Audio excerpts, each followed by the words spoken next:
Yang saya rasa harus dicontoh PSSI dari Persatuan Bola Sepak Malaysia adalah cara mereka menyusun jadwal friendly match dalam kalender FIFA. FIFA Matchday yang bagus, yang terstruktur dengan rapi karena sejak jauh-jauh hari mereka sudah punya daftarnya.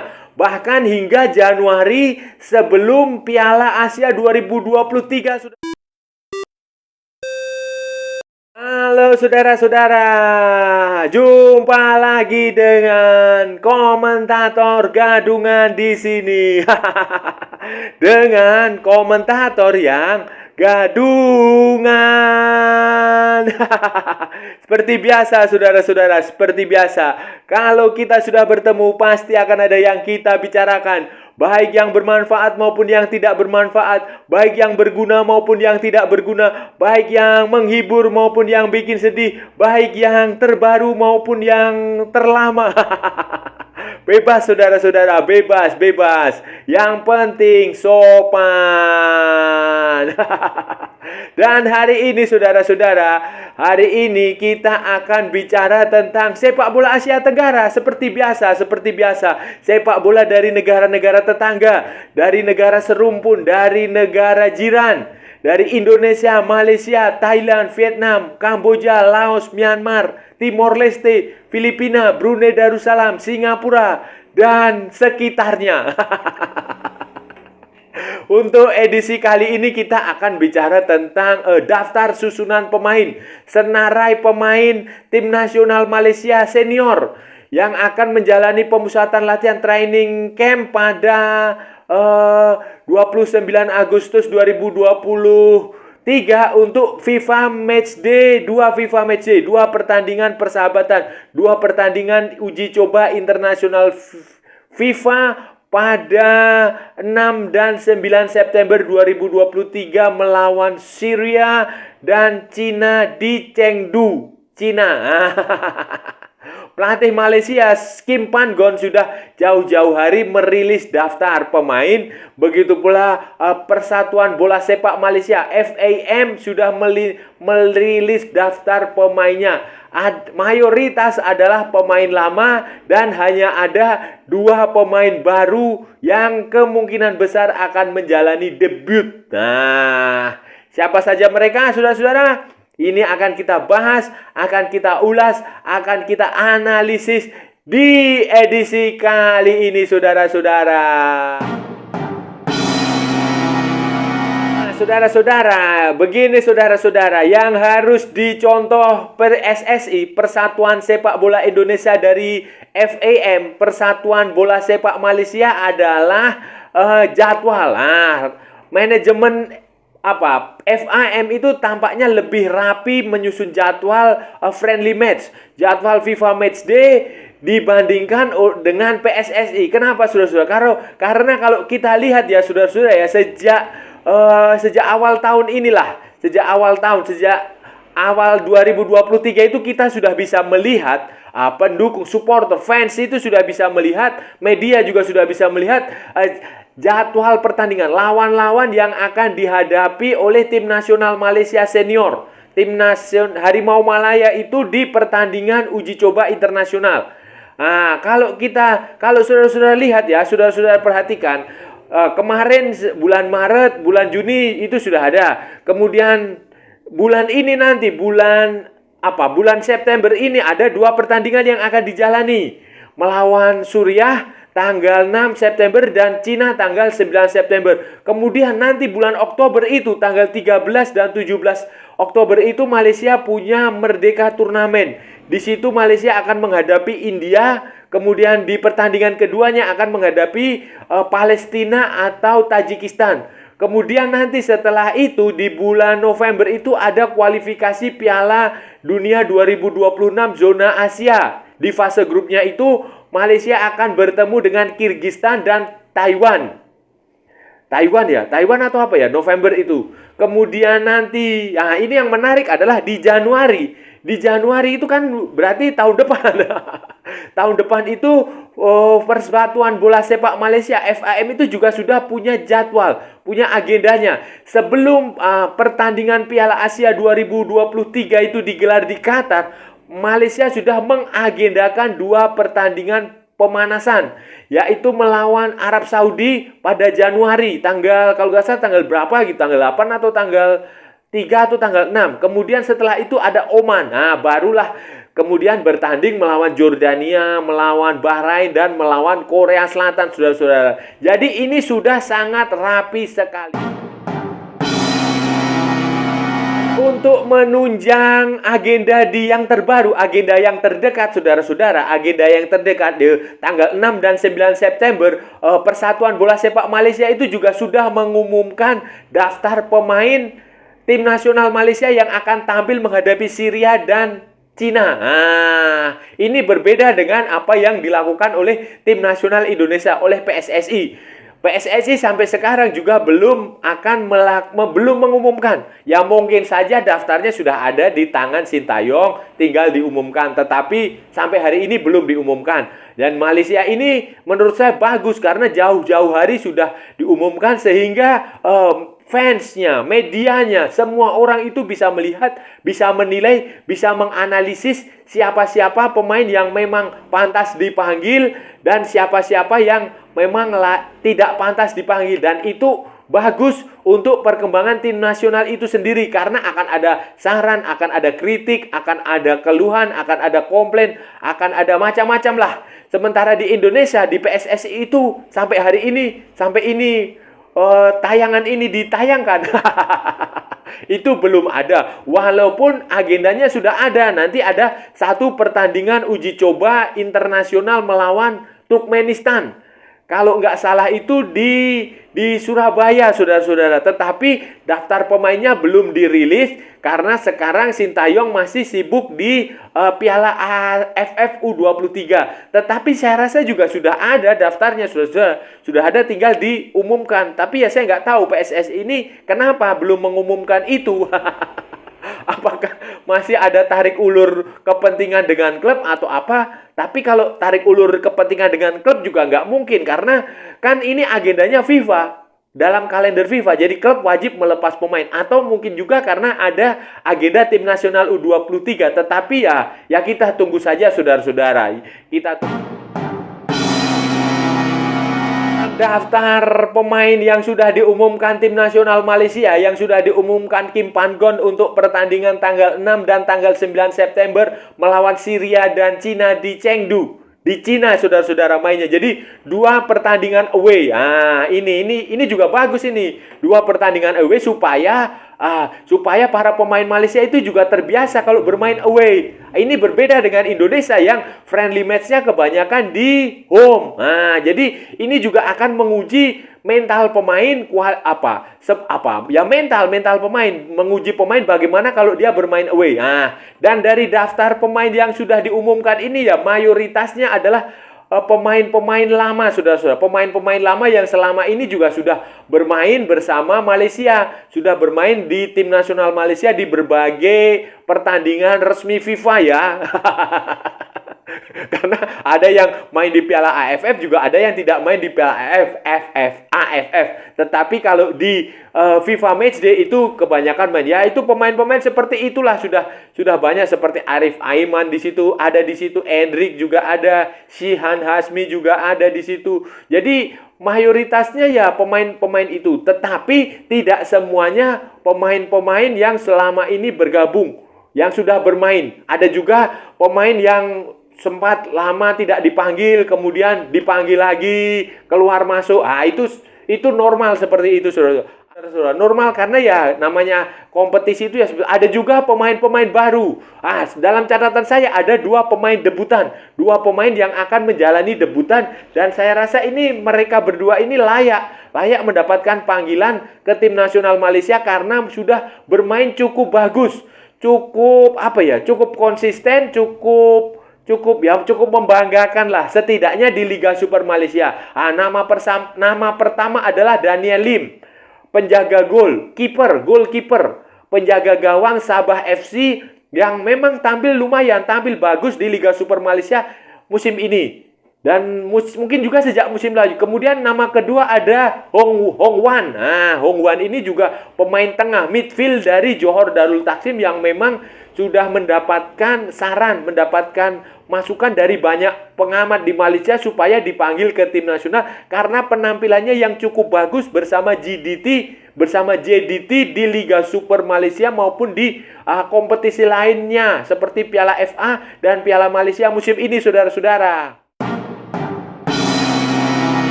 Daniel Lim Chien Kai ini adalah pemain belakang, kiper dari Sabah FC, saudara-saudara. Dia kelahiran Kuala Lumpur tanggal 15 Februari 1997. Kemudian dia memiliki riwayat perjalanan karir dia yang cukup panjang. Dulu dia dari Harimau Muda A, kemudian main di Selangor, main di PKNS, sempat main di Kelantan, di Petaling Jaya City, kemudian di Negeri Sembilan, dan sejak tahun 2022 itu bermain di Sabah FC. Nah, dan di Sabah juga mendapatkan kesempatan bermain yang ya saya rasa cukup lah. Ya kadang bagus, kadang tidak, kadang main jelek, kadang main baik. Nah, itu normal, tetapi secara umum dia terlihat cukup bagus di sana. Kemudian dia juga berasal dari keluarga bola sepak, keluarga sepak bola. Ayahnya itu Lim Seng Kun itu dulu pernah bermain di Johor sama di Armed Forces. tentara itu di situ. Jadi memang layak lah, menurut saya layak sebagai komentator gadungan. Sebagai pengamat dari luar saya rasa Daniel Lim layak. Hal yang sama juga terjadi pada Hong Wan, Nathaniel Seo Hong Wan. Nah, kalau nggak salah ini Nathaniel Seo Hong Wan ini pernah saya bahas di edisi beberapa bulan lalu kalau nggak salah, waktu dia tampil bagus bersama Johor di final Piala FA melawan Selangor atau KL City kalau nggak salah. Pokoknya waktu itu saya pernah bahas dia waktu dia membuat sebuah tendangan yang keren. Nah, itu pemain yang memang pantas menurut saya dipanggil ke tim nasional Malaysia, saudara. Hong Wan ini kelahiran Inggris, Croydon tanggal 17 Agustus 2000. Dan dia adalah lulusan sekolah di akademi dia itu di Inggris itu di Carlton Athletic. Di akademi Carlton Athletic di waktu kanak-kanak. Kemudian di juniornya itu dia main di Wolverhampton Wanderers. Mulai dari U20, U21 di Premier League 2, di Development League. Di Liga Premier Junior. Itu dia di Wolverhampton Wanderers. Kemudian sejak kalau nggak salah 2022 atau 2021 ya, itu dia kembali ke Malaysia untuk bermain dengan JDT. Dan hasilnya lumayan bagus, saudara-saudara. Musim ini saja dia menjadi salah satu pemain yang cukup penting, pemain utama, masuk ke rajin menjadi langganan. Pokoknya sering masuk ke starting line up Johor Darul Takzim di pertandingan-pertandingan penting di Liga Super maupun di Piala FA maupun di Piala Malaysia, dan dia menjadi salah satu pemain yang cukup bagus bersama JDT dengan catatan yang impresif. Lalu bagaimana peluang Malaysia menghadapi Syria dan Cina, saudara-saudara? Ya, peluangnya sih bagaimana ya? Saya juga bisa 50-50 lah. Biar adil ya, biar fair, saya akan mengatakan peluangnya 50-50. Malaysia punya kesempatan untuk setidaknya memaksakan hasil imbang. Draw melawan Syria maupun melawan Cina. Menang itu bisa saja menang, saudara-saudara, bisa. Tetapi mungkin butuh sedikit keberuntungan. Tetapi kalau draw itu mungkin target yang sudah cukup realistis lah, cukup masuk akal. Kalau kalah mungkin saja bisa kalah, karena kalau kita lihat peringkat FIFA, ranking FIFA juga materi pemain Syria, materi pemain Cina, kemudian tradisi, kemudian cara bermain mereka itu juga mungkin saja Malaysia sedikit di bawah Cina maupun sedikit di bawah Syria. Kalau tidak salah itu, saudara-saudara, Syria itu dilatih oleh Hector Cooper. Hector Cooper itu pelatih asal Argentina. Pelatih legendaris Argentina yang sebelumnya dia juga pernah melatih di Uzbekistan, pernah juga melatih Mesir. Yang dulu-dulu itu dia pernah melatih di Inter Milan, Valencia. Asistennya Hector Raul Cooper itu Mario Gomez. Itu adalah pelatih yang membawa Johor Darul Takzim menjuarai Piala AFC 2015 atau 2013. Itu. Jadi Hector Cooper pelatihnya. Kemudian pemainnya juga itu, walaupun kita tahu sendiri ya, Syria itu negara sedang berperang, sedang berkonflik, bertahun-tahun mereka berperang tidak selesai-selesai. Tetapi mereka itu memiliki pemain yang tersebar ke luar negeri. Banyak juga pemain keturunan, pemain diaspora, pemain warisan itu banyak sekali. Jadi pemain Syria itu tersebar di Eropa ada, di Asia ada, di liga-liga seperti di Middle East itu, di Timur Tengah, di Qatar, di Saudi itu banyak juga, di Uni Emirat Arab, di Eropa juga mereka. Jadi secara umum Syria adalah tim yang cukup bagus. Kalau Malaysia bisa menahan imbang saja itu sudah bagus sekali. Seperti halnya Syria, saudara-saudara. Cina ini juga lawan yang sangat bagus, saudara-saudara. Lawan yang ya kalau Malaysia bisa menahan imbang, bisa mendapatkan skor imbang ya baguslah. Menang juga lebih bagus lagi. Tapi kalau kalah tidak masalah. Walaupun saudara-saudara, walaupun ini ya, walaupun Cina sekarang ini beda dengan Cina yang seperti dulu. Cina sekarang ini bukan tim yang superior seperti Jepang atau Korea. Tetapi tetap saja Cina itu adalah tim yang bagus. Mereka itu sekarang ditangani oleh pelatih dari Serbia. Kalau nggak salah itu namanya Aleksandar Jankovic. Aleksandar Jankovic itu pelatih dari Serbia. Dia itu jebolan dari Red Stal Belgrade. Red Stal Belgrade dan punya pengalaman panjang di level junior senior. Dia dulu adalah pelatihnya Serbia U21. Kemudian datang ke Cina itu awalnya untuk menjadi pelatih di Cina U19. Kemudian Cina U20. Cina U21, U23. Nah, sekarang jadi pelatih di Cina senior. Cina senior. Jadi dia sudah sangat paham dengan kualitas sepak bola Cina, dengan kualitas pemain-pemain Cina sudah. COVID ini saudara-saudara, ini juga seperti Kin Panggon di Malaysia. Dia biasanya saudara-saudara, biasanya memanggil pemain-pemain terbaik Cina yang bermain di kompetisi dalam negeri. Karena Cina yang sekarang ini tidak punya pemain yang merumput di luar negeri. Mereka tidak punya pemain abroad. Tidak mayoritas, 100%. Ini berdasarkan daftar pemain yang tampil di FIFA Matchday edisi sebelumnya. Edisi sebelumnya waktu melawan Myanmar dan Palestina di bulan Juni, saudara-saudara. Karena yang terbaru mereka belum mengumumkan, tetapi kemungkinan besar tidak jauh berbeda dari pemain-pemain ini. Mayoritas berasal dari Liga Super Cina. Liga Super Cina, saudara-saudara. Kita kan tahu Liga Super Cina itu salah satu kompetisi yang sangat bagus di Asia. Di Asia levelnya ya hanya kalah dari Liga Jepang, Liga Korea, mungkin di bawah Liga Saudi, sedikit di bawah Liga Qatar, Liga Iran, begitu saudara. Tapi dia secara umum liganya bagus. Jadi ya sangat masuk akal kalau pemain Cina tidak mau ke luar negeri.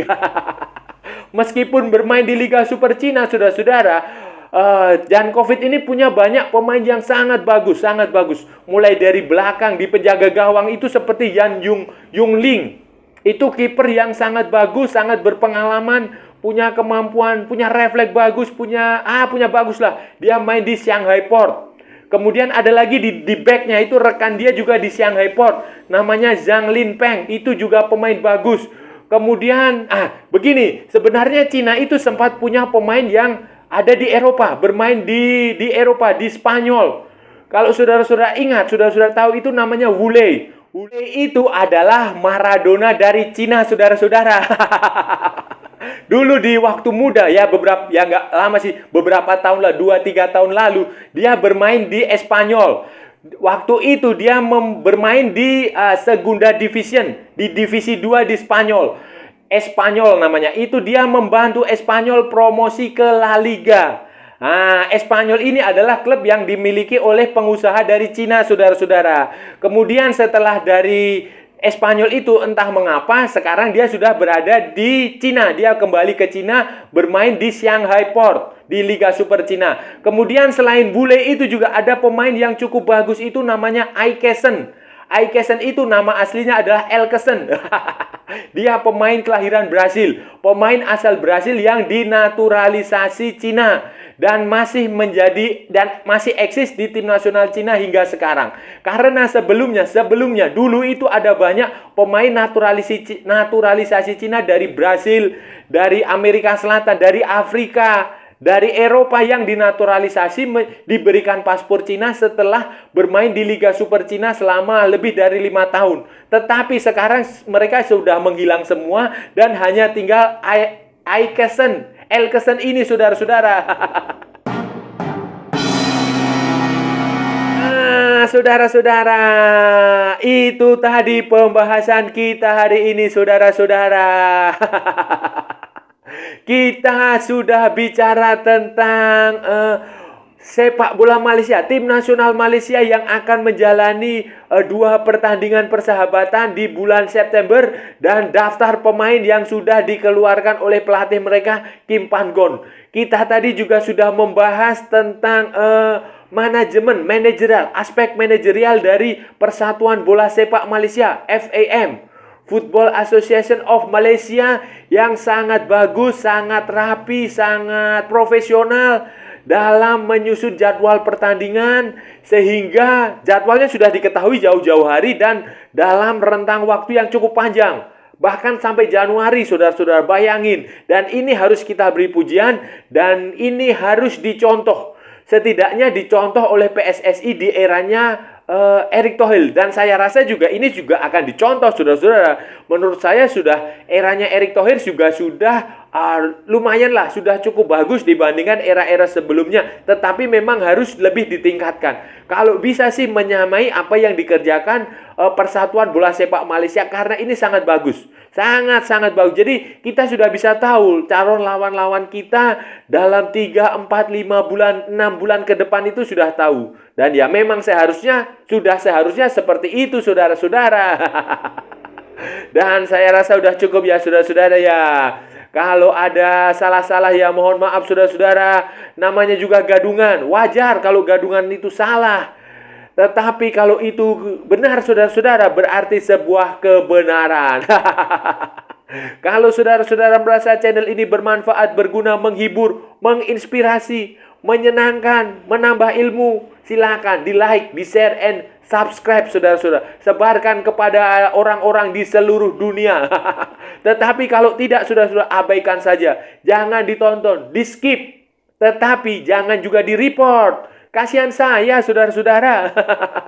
Ikuti pula akun media sosial Komentator Gadungan. Ada di Facebook, ada di Instagram, dan ada di TikTok. Oke, saudara-saudara, sampai bertemu lagi di edisi-edisi berikutnya dengan tema-tema yang jauh tidak bermanfaat, dengan tema-tema yang jauh tidak berguna, dengan tema-tema yang jauh lebih membosankan. Oke, saudara-saudara, salam olahraga dan merdeka!